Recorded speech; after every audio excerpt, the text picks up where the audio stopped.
벌을 받으실 수 있습니다. 죽을 때까지 벌을 받겠습니다. 그렇죠.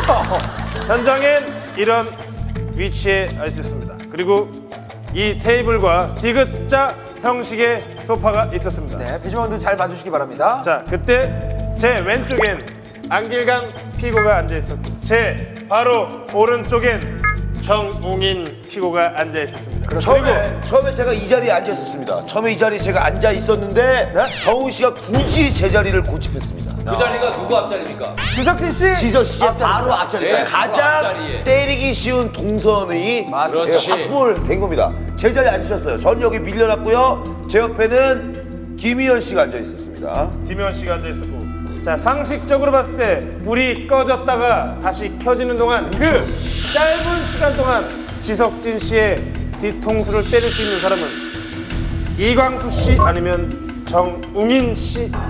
담당 PD가 때렸으면 그게 사람입니까? 그렇다면 이광수 씨 아니면 정웅인 피고 맞습니다. 둘 중에 한 명입니다. 둘밖에 없습니다. 아니면 이재태일. 이재태일 유력합니다.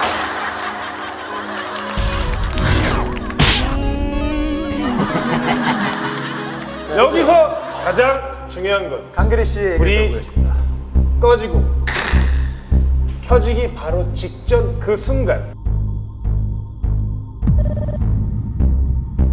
제가 앉아 있었는데 불이 켜지기 바로 직전에 누군가 이런 식으로 앉아 있는 미동을 느꼈습니다. 자, 진짜 증거를 사람이 놀라서 잠깐 일어났다가 앉는 것과 급하게 달려와서 훅! 이렇게 앉는 것의 느낌은 확실히 틀립니다. 제가 바보가 아닌 이상 그런 느낌을 못 받지 않겠습니까? 강계리 씨는 거짓말을 못합니다. 바보지 않습니까? 좋습니다. 자, 지금까지 뭐 저 여러 가지를 준비하시고 여러 가지 저 증거들도 보여주셨는데요. 네네. 여러분, 사람을 때리는 행위가 바로 이거 직접 증거라는 겁니다. 네. 지금 강계리 씨도 직접 증거를 얘기하신 게 아니죠. 때린 걸 봤다는 얘기는 게 아닙니다. 느낀 걸 얘기하신 거죠. 사진을 봤을 때 정웅인 씨랑 담당 PD가 얘기하고 있는 모습, 그럴 것이다. 지령을 받았을 것이다. 추측하는 거죠. 하지만 내가 강계리 씨가 옆에 앉아있는 누군가 앉았다. 추측하는 것. 그렇죠. 이 모든 것은 다 정황일 뿐입니다. 그렇다면 지석 법정에선 절대로 직접적인 본 것. 만약에 그 앉던 누군가가 이 자리에 있었다거나 아니면 CCTV로 그 모습을 녹화를 했거나 아니면 직접적으로 여기 계신 배심원 여러분들이나 우리 재판장님이 그 사람이 확실히 범이다 할 만한 직접적인 증거가 있으셔야죠. 자, 그러면 정황만 가지고 악역을 맡았다는 이유로 이 네 분을 이건 법정에 이렇게 세워놓고 제가 한번 말씀드렸는데 이렇게 권리를 범해도 되는 겁니까? 그리고 하나 더, 말 잘하네. 하나 더, 이말 맞는 것 같습니다. 하나 더 얘기하겠습니다. 계리 씨가 얘기했죠. 네, 담당 PD가 때렸겠습니까? 라고요. 네. 만약에 정말 담당 PD와 지석진 씨가 짜고 담당 PD가 때렸다는 거 어떻게 하시겠어요? 그것 또한 추측일 뿐 아닙니까? 여기까지입니다.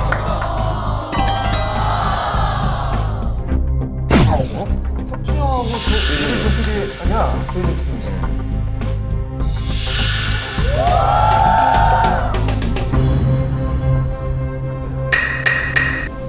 마지막 증거로 넘어가겠습니다. 변호인 측 증거 제시하시고 변호하세요. 또 있습니까, 나 증거가? 진짜 억울해서 화풀이 저희는 피해자 지석진 씨의 휴대전화 압수수색 영장을 발부받아서요. 지금부터 피해자 지석진 씨의 휴대폰을 압수해서 보도록 하겠습니다. 자, 수색 영장입니다. 이거 죄송합니다. 감사합니다. 죄송한데 자, 패턴을 풀어주세요. 이게 밝혀지면 우리 가정이 끝장. 아, 그러니까 제발 패턴을 풀어주세요. 바로 뜨네요. 조 PD. 시각이 몇입니까? 자, 직접 이 화면으로 오늘 조 PD와 함께 받은 이 메시지를 배심원 여러분, 지금부터 재판장님 주의 있게 봐주시기 바랍니다. 저기 뭐 어떻게 했다는 자, 보셨죠? 7월 22일 오후 12시 22분 통화했죠? 바로 여기에 메시지가 있습니다. 12시 25분 잘 오고 계시죠? 25분 도착 예정. 형 왔어? 오케이. 자, 내려보세요. 저게 이게 중요합니다. 조 PD가 12시 25분 다른 멤버들한테 얘기를 안 했죠? 그 답장이 뭐라고 나와 있습니까? 다른 멤버들한테 얘기 안 했죠? 오케이. 배심원 여러분, 오늘 저희들은 몇 시까지였죠? 1시 반까지였습니다.